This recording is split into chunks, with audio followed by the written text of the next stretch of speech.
So hello everybody to Game 2 of the ESPL Weekly Series Final, brought to you of course by Eat, Sleep, Play. I am Briefcase, your caster, along with Mito, my lovely co-caster. What's up, guys? So once again, I have to reiterate, as always, ESPL Weekly Tournament, $100 on the line, league points as well, will eventually lead you to playing with Speed Gaming as well as Sigma Gaming come 3 months from now, or at the very least in March. It's going to be a $5,000 plus prize pool. Once those tickets come on sale, going to be getting even more into that one. And of course, 10% of all of it going to charity. It should be a good little tournament there. Yep, and so right away, Divizion Gaming, they start out the ban and then ban out Shadow Demon as well as Bristleback. Well, I'm guess they were just as impressed as I was as to how well the Shadow Demon played. Those disruptions were pretty on the spot, and as with Team Wild Witch Doctors, they're just sticking to the plan, just banning out the same heroes over and over. Like, just getting rid of the Viper as well as the Crobulus, and picking up two of the most confident hero, I suppose, Visage and Nyx Assassin.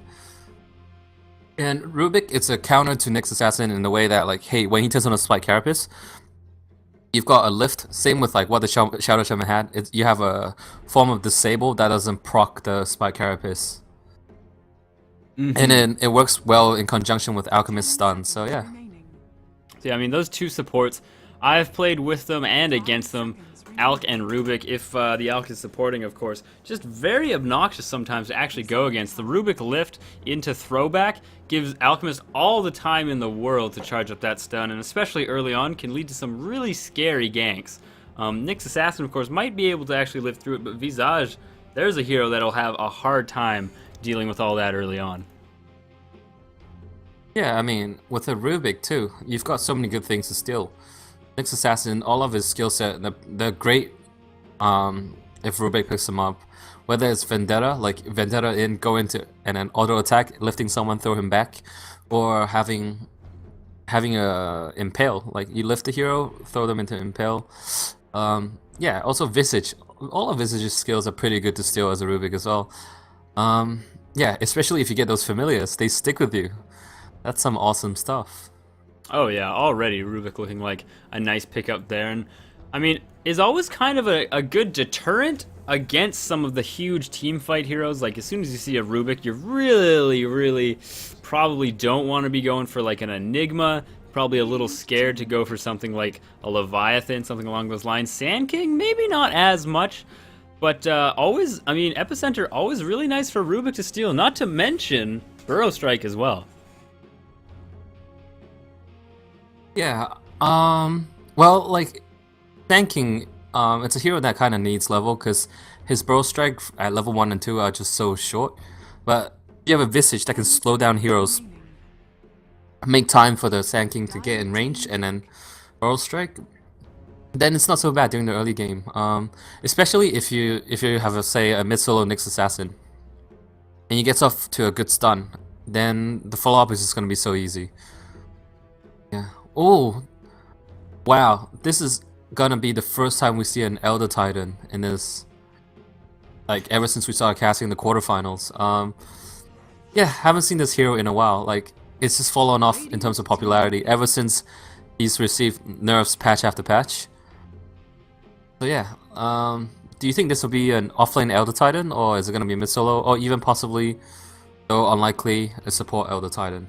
I think, you know, support Elder Titan almost out of the question when an Alchemist is already in the pool, as well as a Rubik. They just synergize so well as like a roaming dual support kind of ganking little little party right there. But I mean, Elder Titan mid, if this is the mid Nyx Assassin that we've actually seen IX Mike play throughout this tournament so far, I feel like Elder Titan actually has a rough time against Nyx Assassin. He can just pop the Spike Carapace whenever he launches off the Astral Spirit. Spike Carapace has a 23-second cooldown, Astral with a 16, so I mean, he'll still be able to get a few out, but you can't just run it into Nyx Assassin like you can other heroes. It's the same way that Coddle has a really hard time against Nyx Assassin. As soon as you see that Illuminate, you just make sure you pop your Spike Carapace, and there's nothing you can do. You just take a huge amount of damage. So I mean, he might be able to do okay against Nyx Assassin, but with Mana Burn and Spike Carapace, I don't think he's going to be doing too well. Yeah.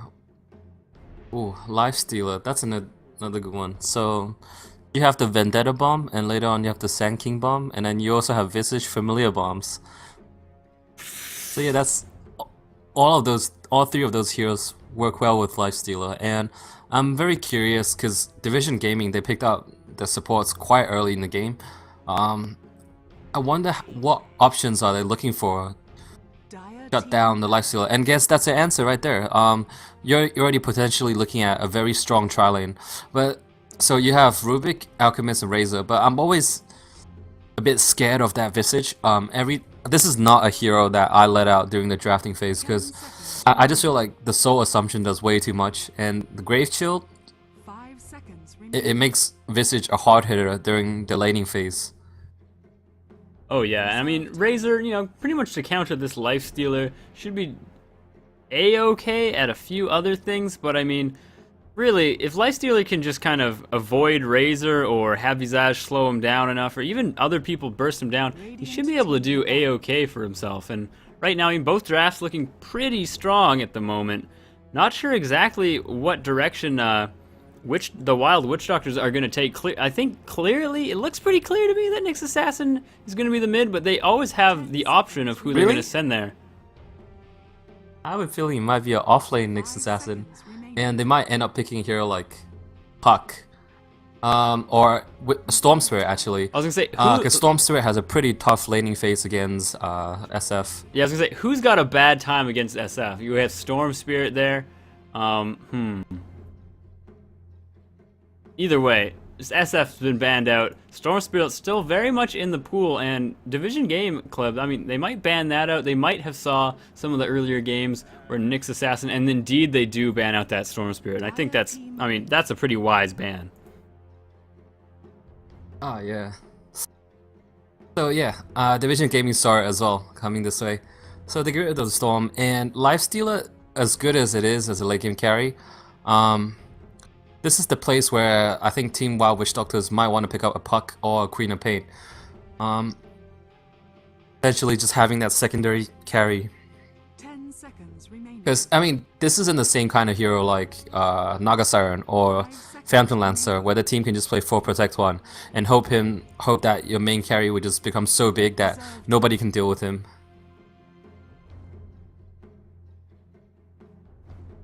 Oh yeah, but I mean, so it seems like Wild Witch Doctor's not sure exactly who to pick up, but I think your analysis of Puck, what have you, pretty nice as well.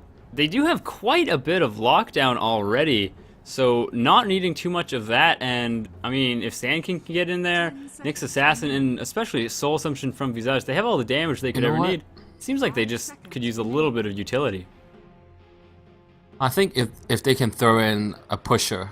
Oh, dude, nothing says utility like Invoker, man. He's the most, useful hero ever. He can do anything. Ah, yeah. They have good enough skills to help Sunstrike land. Or it can just be a test for Invoker, like in the Sunstrike game. Yeah. Do you think we'll see Quas Wex or Quas Exort Voker? 10 seconds remaining.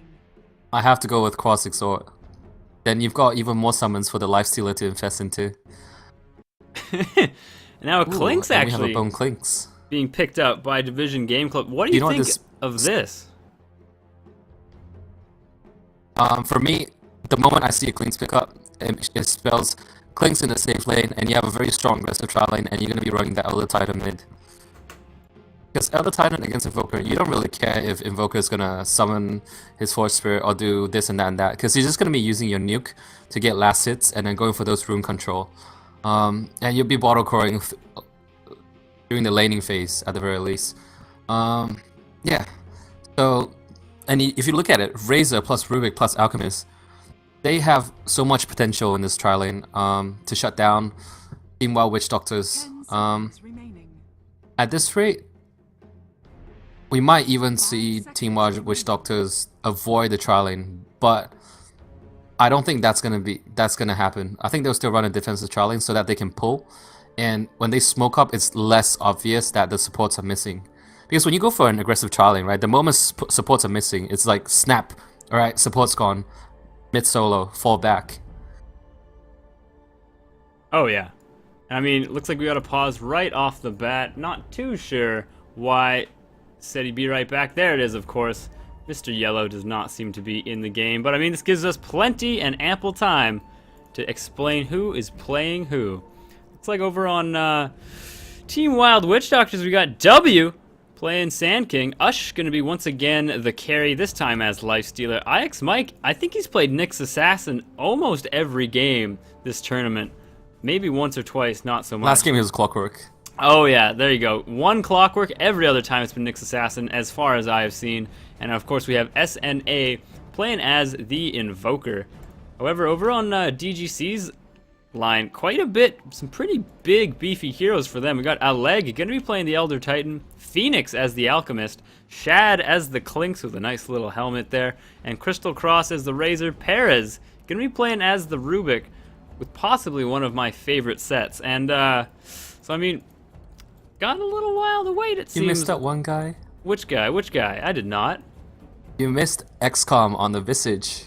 Oh my god, I 'cause he hasn't did. picked the I hero. did, but he hasn't picked it yet. But I mean, XCOM has been every single game, I think XCOM has been the Visage, whereas IX Mike actually changed it up last time. Oh yeah. Do you want to bet on the lanes, like a side Oh bet, no, perhaps? no. I'll take bets with you when I feel like I have a shot, but as far as lanes are concerned, I know that you're going to be knowing quite a bit more than me, and anything I'm throwing out, it's going to be way more of a shot in the dark than what you're going for. So no, I only take come on, bets I can possibly win. Oh come on, there's so much mind games like regarding the laning phase. Fine, let's bet. Do you think DGC will do a 5-man smoke up and rotate into the dire jungle? Oh, not necessarily smoke up, but will they make the rotation into enemy jungle? I don't. Maybe like nobody has anything bought yet. Hard to say, I guess. I don't think that they're gonna smoke up and do that. I don't think so. I'm gonna go with a no. Ah, okay. Oh, let's take the smoke aside, but I think with this kind of lineup, you do want to figure out where the opponent's lane's gonna be.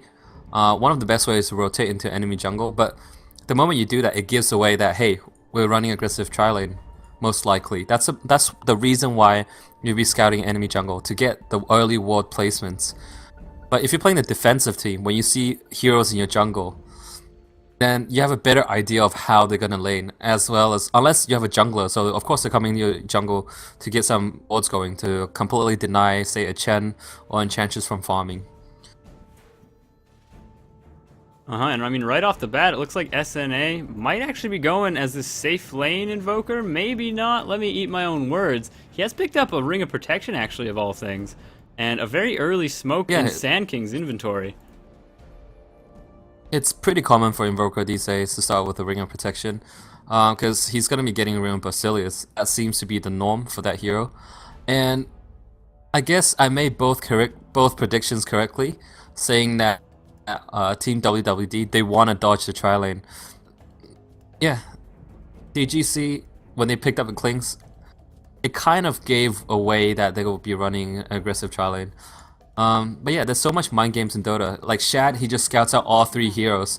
So are they gonna make a lane switch right now, or are they just gonna play their lanes as it is? As a matter of fact, I think DGC, they were aware they were up against the tri lane as well. I mean, why else would the Clink start out with the boots? It doesn't make any sense. So I don't quite know, but they are making their transition. So they've decided they'll play tri lane versus tri lane. It looks like, of course, The battle Team Wild Witch begins. Doctors getting maybe a little bit of extra experience out of this lane before their enemies can actually get their DGC, and now it looks like they're just DGC actually really wary of going up on this high ground. They're a little bit scared, making sure to send Alec first. It seems like they just don't really know where this tri-lane of, wow, the Witch Doctors really is. And as far as this mid lane is concerned, though, who do you favor here, Elder Titan or Invoker? I'd probably give it to Invoker with those 2 spells he now has at his disposal. And Crystal Cross actually needs to be pretty careful here. I think Invoker will have the last hits, but Elder Titan is still going to get what's necessary for him. And Perez does get the lift, which means the stun will definitely land, which means that SNA in a horrible position. Where's the body blocks, Aleg? Looks like they might be able to finish him off. Aleg will be able to stapler punch him to guarantee that first blood. As it's happening, looks like Crystal Cross is in a heap of trouble as well. And right there, tit for tat, W very close to dying, however, not quite. And will be able to salve up to pretty much full at the end of the day. So, I mean, just that first blood ever so slightly ahead of the one on the bot lane as well. Yeah, it's pretty unfortunate. I mean, DGC just managed to get a mid-solo kill and the first blood, but as soon as they got it, Crystal gave away the kill. And it looks like we're going to have another engagement.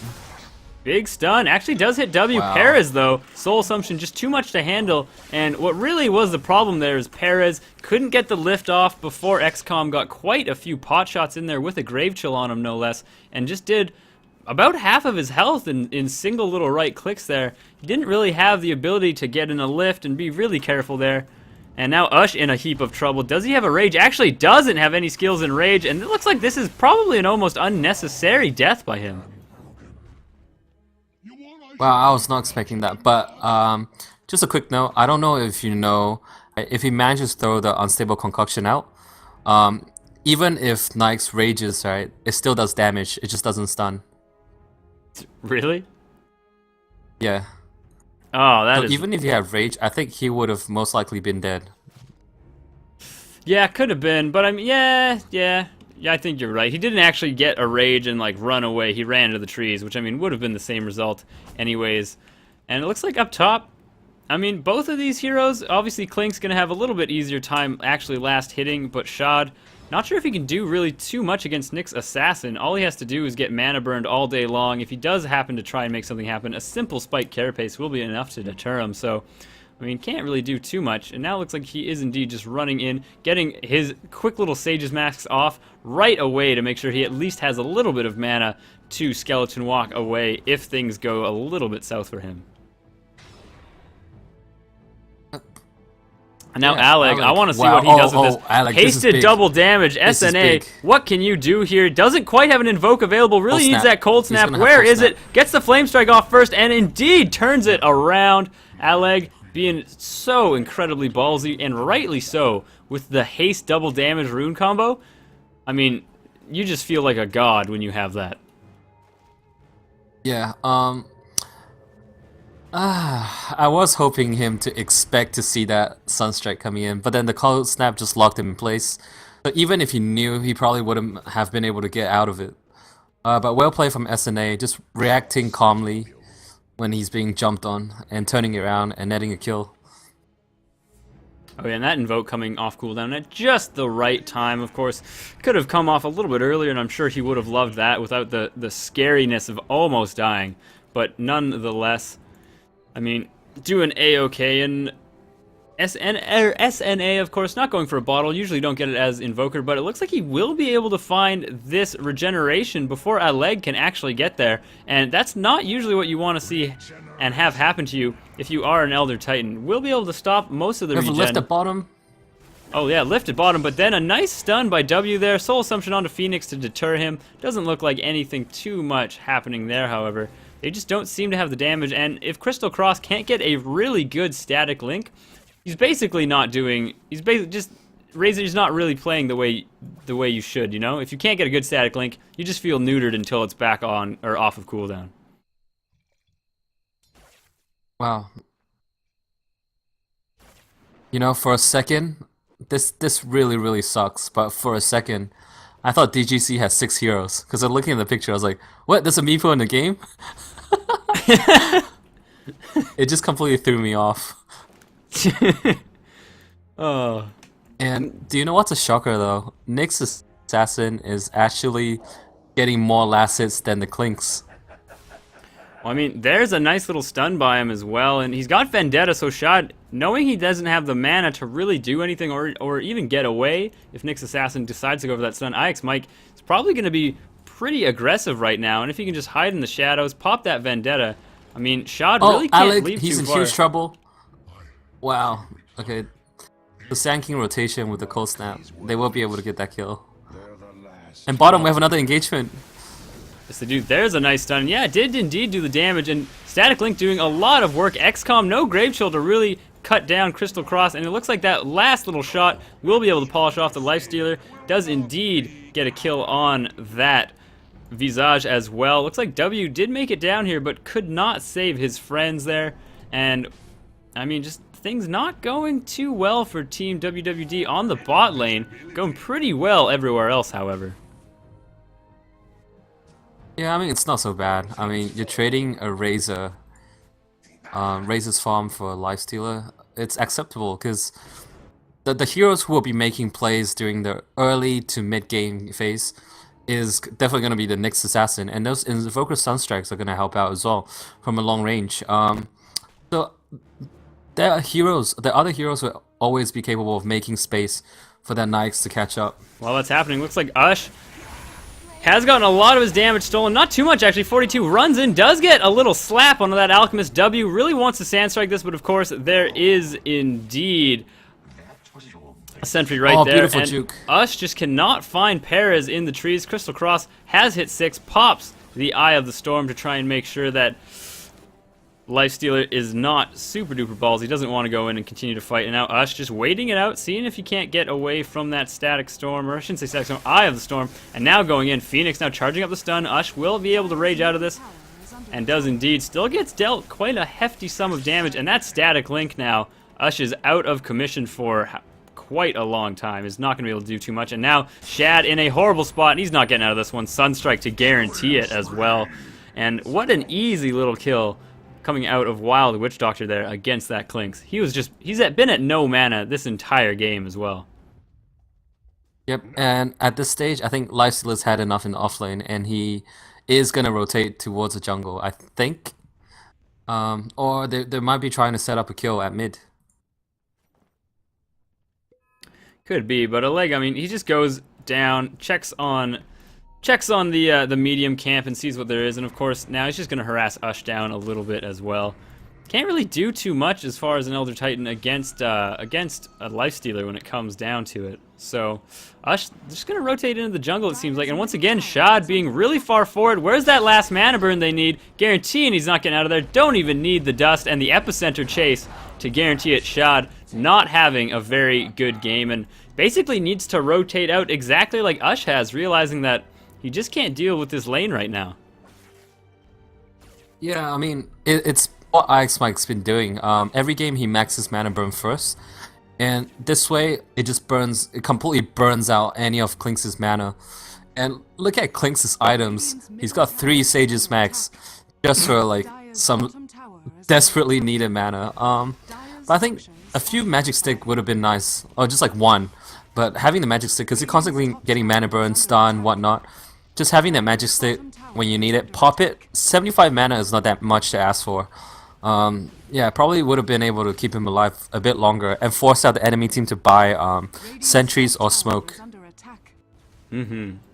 Oh yeah, now Shad, of course, just heading back up top, still not rotating, and while that's happening, with this double damage rune, as well as Crystal Cross, Phoenix, and Perez, getting a guaranteed tower, and it looks like XCOM really far forward, getting dealt 179 damage each hit coming out of Elder Titan.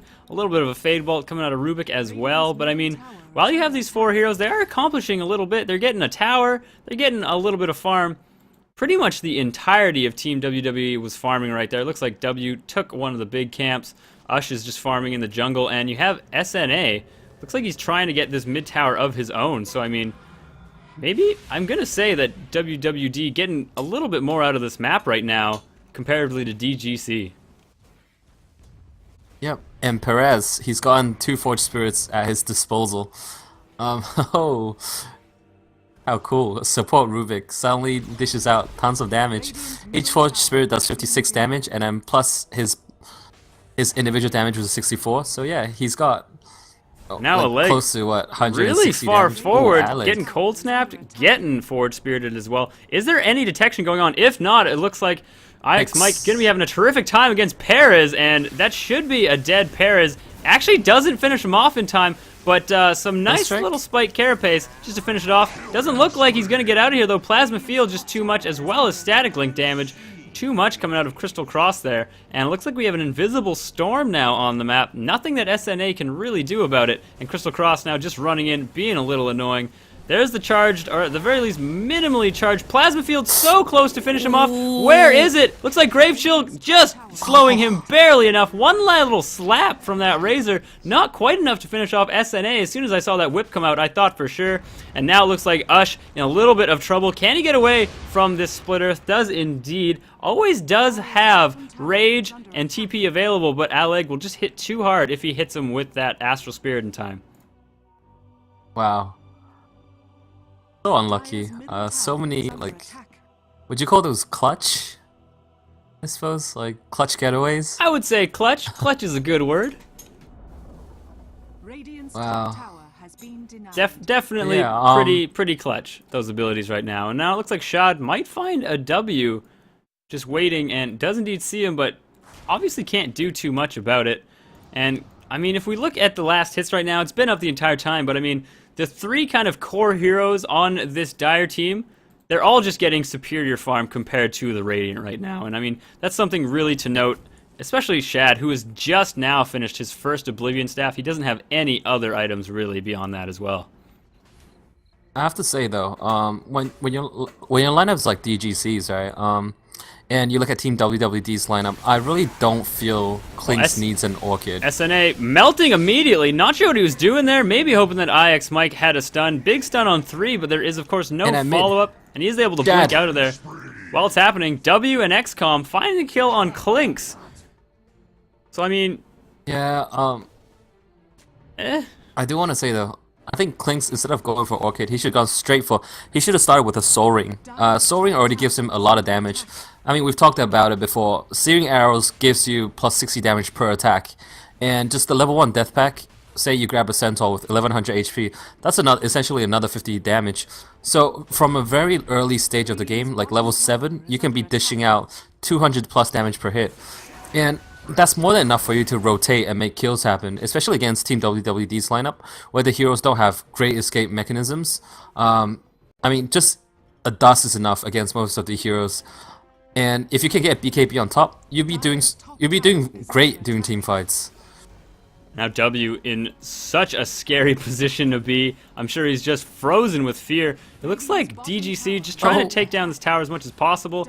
Couldn't actually finish off Shad on the bot lane. They did dust him, but it's not going to be enough. And W just waiting to see if any of his friends are going to TP in, if they can start going for these kills at all, but nobody opting to. And instead, it looks like Wild Witch Doctor's deciding to probably try and trade the top for the bot right now. But, I mean, it is slow going down there. And now, a nice blink in from IX Mike, an Infest Bomb as well. Perez, though, getting stunned. A Soul Assumption, not quite enough to finish him off. Looks like IX Mike will get polished off by the Razor, as well as an Alex stun, flying very, very far. But XCOM is here trying to finish off Crystal Cross, but he has plus 84 damage. That stun gonna finish him up, however, and it just looks like Eye of the Storm, not quite enough there to finish everything. And Shad can always skeleton walk away from SNA, and that's exactly what will be happening on the bot lane. Wow, and Invoker has a boost of travels. Just wondering if you noticed. Oh yeah, no, he got that like 2 minutes ago. Something that I felt that at the start of the game, perhaps I'm being a little bit too critical, but I feel if DGC's like some of the heroes like Razor or other like heroes like Clinks, if they started out with a magic stick, because just on that fight, the thing that went wrong for DGC was Razor, he didn't have the mana to use the mech to save his teammates. Now Leg in If he a had bit the of mech, trouble. It's a bit of trouble. It will fall. Cold Snap just does too much damage. Stun flies. Lands on 2. Perez might want to continue going this. Steals the Burrow Strike. Will indeed make something happen with it. And now, with Phoenix, Unstable Concoction going to be available fairly shortly. W pops the epicenter. Nobody is there. Needs to get out of here. Static Link breaking immediately, but Phoenix should be able to throw out just a little pot shot stun, and of course you can't disjoint it, almost stunning SNA with it as well, and it looks like they will polish off that Sand King. While that's happening though, you have XCOM going into the back, as well as IX Mike throwing down whatever he can. Stun on 2, beautiful stun, Sunstrike as well on Crystal Cross, wasn't expecting that. Can the Familiars actually finish it off? Won't need to. SNA has rotated back around to get that kill, and it looks like Phoenix now too low on mana to really do anything. Needs to get out of here. If these Familiars land any big stuns, there could be more, but it doesn't look like Ush is anywhere near. Instead, they're kind of Team WWE doing a very similar kind of strat to what they did before. Ush left to farm exactly how a good carry should, and the rest of the team trying to make plays and basically come out on par minus their carry against the opposing team, DGC. Wow, like Lifestealer, the way my team runs Lifestealer is we like to constantly, whenever the Infest is off cooldown, just have him join the fights. But yeah, this is what he needs to be doing because he's so far behind since the early game phase. He needs the time to catch up, and yeah, like we talked about, I love the Midas pickup on Lifestealer. It's a great item, regardless what you're doing with the Lifestealer, whether you want to fight or you want to farm. And with that time that he had free farming, he managed to buy up a Skull Basher on top. Which, I mean, we might be seeing Lifestealer get into the fights at least a little bit faster now with that Basher. Can come online pretty nicely. It's not an armlet by any means, but, I mean, can help him quite a bit. And now it looks like they kind of feel that IX Mike is around here, but they're just not sure where he is. They do have sentries on Elk, so he's got to get out of there. Got to be careful of everything. But still, IX Mike continuing to scout out for his team, being very, very forthgoing. And they do actually see him there. Looks like actually a nice steal of Vendetta coming out of Rubik, and they actually don't kill him or even damage him. Is able to blink out of there. Oh. In runs XCOM Plasma Field doing a huge amount of damage. Ush right on top of Phoenix though. W just trying to wait till that cooldown comes off. Split Earth landing on nobody. Perez is just getting pot shotted down a little bit. Crystal Cross now finally getting in. They really do want to take care of everybody. SNA, he's got one Invoke available fairly shortly. Is he going to pop it? Gets the Sunstrike, has just enough mana to use it, and oh, a beautiful steal from Perez. Gets the Deafening Blast. Can't actually finish off W. SNA, however, throws down the Sunstrike, miss guesses, and Crystal Cross will be able to get out of here alive. Wow, Crystal Cross is going for an Aghanim Scepter. I was expecting a BKB, to be quite frank. Aghanim Scepter, as powerful as it is, it's an item. It's an item where you have to stand up and stay alive during the fight for it to become extremely efficient. So there's so much nuking power coming out of Team WwD, whether it's a Lifestealer Bomb, the Epicenter, or Invoker with, say, Meteor and Deafening Blast, or even Forge Spirit and Cold Snap. And then Nyx Assassin also has great burst, and no need to say Visage. So all around, BKB would be a great item choice. Now it looks like this might be a little bit of a misstep. Courier with the Familiars, maybe a little bit of miss micro there, but he is getting sent home A-okay. And like you were saying, I think a BKB, whenever you're up against an Invoker, always a pretty wise choice. Phoenix now really far forward, getting stunned, getting everything. It was able to pop his ult off, doesn't matter. The meatball is flying indeed. Perez melting, is able to get a nice Burrow Strike off onto IX Mike, but he always has that Vendetta available to get away. Crystal Cross now with very little armor because of that Molten Strike there, Melting Strike, and it looks like Clink's falling in the midst of everything as well. Crystal Cross able to make it out of here. Looks like Ush trying to find him, trying to get an open wounds available, but it just can't find him at the moment. And Alec getting chased down by W. Can't land with that Burrow Strike. Might have gone a little bit differently. Alec pops a regen as well, but nothing too much going to come of that. Just a little bit of harass and a little bit of extra move speed for the Elder Titan. And now Team Wild Witch Doctor realizing that, you know, they kind of win that fight. They've created a little bit of space. They're just going to go and try and take this Roshan. Oh yeah, they have everything they need. Forge Spirits, Familiars, Medallion, Cold Snap. They need someone to break the Lincolns on Roshan though. Or perhaps they just don't care. They already have enough units tanking. I remember the old school trick with the Familius where you can do the cliffing and just have Roshan try and attack the Familius up on the cliff, but it's always out of reach, so you can just kill the Roshan slowly. And I don't know if there's a really cool Morphling trick. I don't know if it works with Dota 2, but in Dota 1 you can have Morphling wave in at level 1 and get stuck between Roshan's legs, and you can just farm a level 1 Roshan. It takes about 6 minutes though. Yeah, I'm gonna go with a that's not worth it and a no that's not in Dota 2. Pretty sure. Because I mean, Roshan in Dota 2, his legs are kind of a lot shorter and smaller. There's not enough room for Morphling to squeeze in between. Oh yeah, Even though he's pretty stumpy. He is like, yeah, I mean, he's in liquid form, but And my how friend, can the Morphling be stumpy? no, not Roshan. Roshan's a little stumpy. Ah, yeah. Got little stump legs. And I was going to say, my friend, this is an item I'm sure you're going to be enjoying simply because it is more summoned units. We actually have the Invoker going out with a Necro this time around. This is actually the first time in a long time I've ever seen this item on him. But that's just even more summons. You have Forge Spirits, you have Familiars now, and now you're going to have Necronomicons. I think it's going to be very, very strong. No offense, but I saw it less than about half an hour ago. Oh, did you? Dendi was on the Invoker, and he got Necromicons, yes. Oh, yeah, but I don't watch as much as you see? I don't watch as many. Do you want to know something that's really next level? Have Lifestealer buy up a Necromicon, and then just invest into his own Necromicon. That's pretty next level, Mito. Yep. Props to Foxter for telling me that's what he did before in the game. And I lolled, and I was like, wow, that's a pretty smart idea.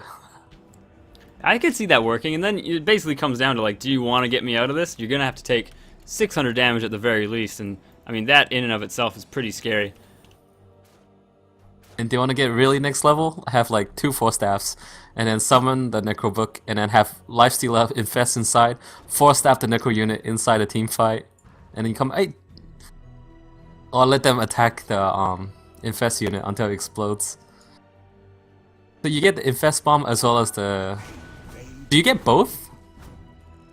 You should, right? I mean, whenever Lifesteal comes out of infest, he still deals the damage.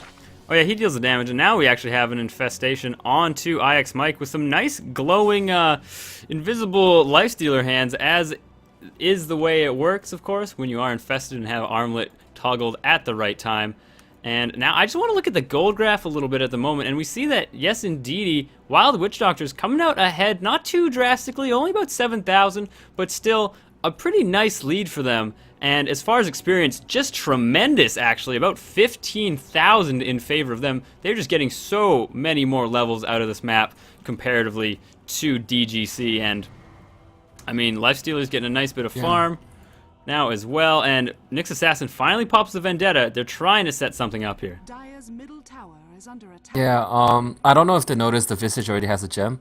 Usually when this happens, you'll be, even if you're losing a game, it's always great to pick up a gem in return. So, I mean, hey, if you're not gonna have any vision, like, if we're not gonna have any vision, then you're also not gonna get any vision. So, I feel like reactive gem is necessary.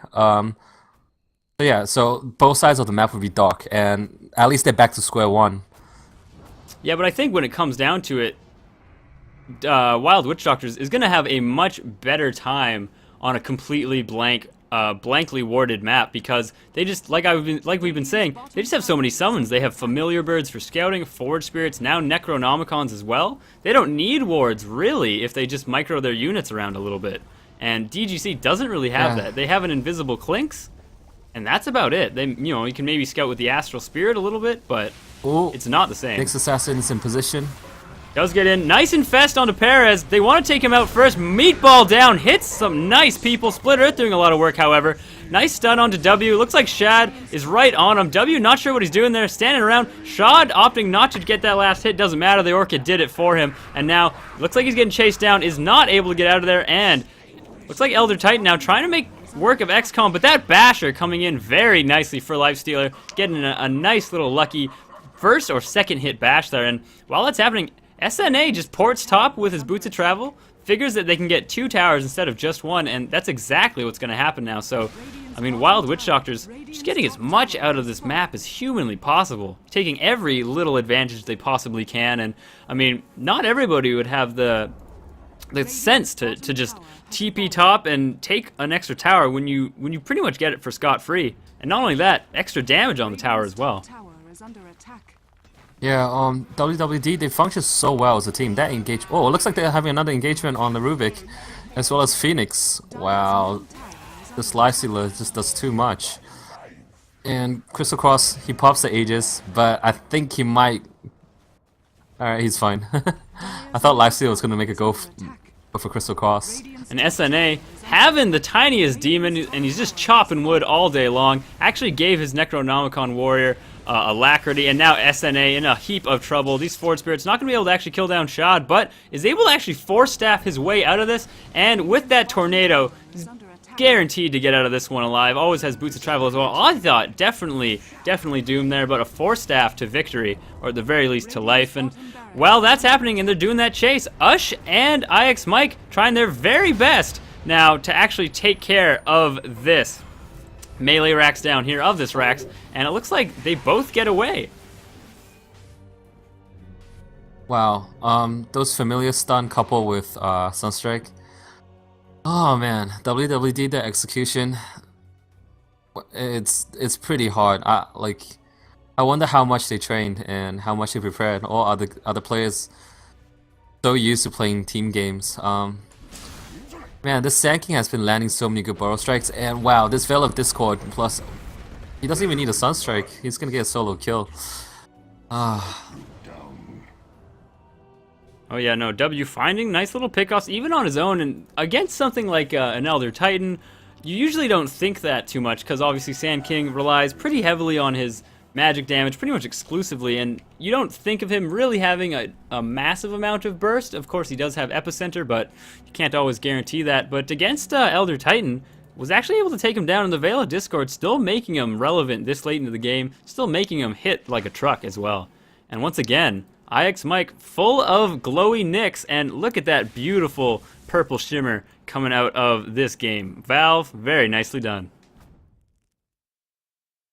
Yeah, I was just thinking back to how W solo killed, well, never mind. There seems to be a stun somewhere. Oh, that was just, okay. Just W clearing out Sand some King creeps, I Burrows. believe, yeah. And of course we have IX Mike just waiting in the wings, trying to see if he can't catch somebody out, and does indeed. There's the blink on Paris, taking him out before he can do anything. Force staffing away from Static Link, only 28 damage stolen, yes indeedy. And with that, there's the Necronomicon warrior, chopping down, throwing down a meatball for pretty much no reason. Not sure how that came about. Nonetheless, always has alacrity to make sure that his little lumberjack can take down these towers as quick as can be. Wait. Wow, the team is like, the lineup is like a zoo, essentially. Oh, it's like a non-traditional zoo. There's no Chen, there's no Enchantress, but I mean, they have all the summons they could ever want. Not to mention all of the targets for these Boots of Travel on Invoker that he could ever want for sure. And I mean, Split Earth goes down, Big Stomp as well, but really doesn't hit too many people. Stun on 2 by Alchemist, but Phoenix now, with these familiars chasing him and Cold Snap, gonna be in a heap of trouble. Perez, once again, melting in every team fight before he can do anything. Deafening Blast guaranteeing that as well. And Crystal Cross, the only thing that's really saving him right now is that BKB, able to do quite a bit of damage, but I think that Wild Witch Doctor just having too many heroes, too strong right now, too farmed, and Phoenix now can't even live through this too much with his Alk regen, and I mean, right there, Klink's once again falling. So, I mean, this is looking pretty rough for DGC right now. Wow, yeah, that fight, essentially, I think it was just the item difference. They only have 1 BKB available. If Klink's had a BKB, he might have been able to survive the initial burst. But it's very unfortunate that no one else has BKB apart from Crystal Cross. And I'm not sure if you caught that, but the Alacrity Necronomicon warrior just felling towers and buildings ridiculously quickly, and that looks like it's gonna get Invoker He's actually going to go for a refresher, it looks like, with that Perseverance, I'd assume. Maybe a Lincoln's, but I want to say refresher. 2 Necros, No. 2 Alacrities. Yeah, but if you summon the new Necros, the old Necros will die. So, Aw. but yeah, I mean, if you do the full Invoker combo, like it's pretty sick.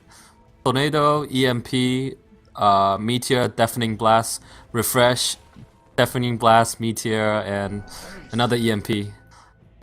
Yeah, it's Invoker himself. If DGC's heroes line up, Invoker can pretty much take on a full team on his own. Oh, and SNA, he knows that this Roshan, and actually is there right at the perfect time, finds it immediately, and with that, gonna be able to take this Roshan. Klink's gonna be scouting it out though. It looks like Shad trying his very best to see what's going on.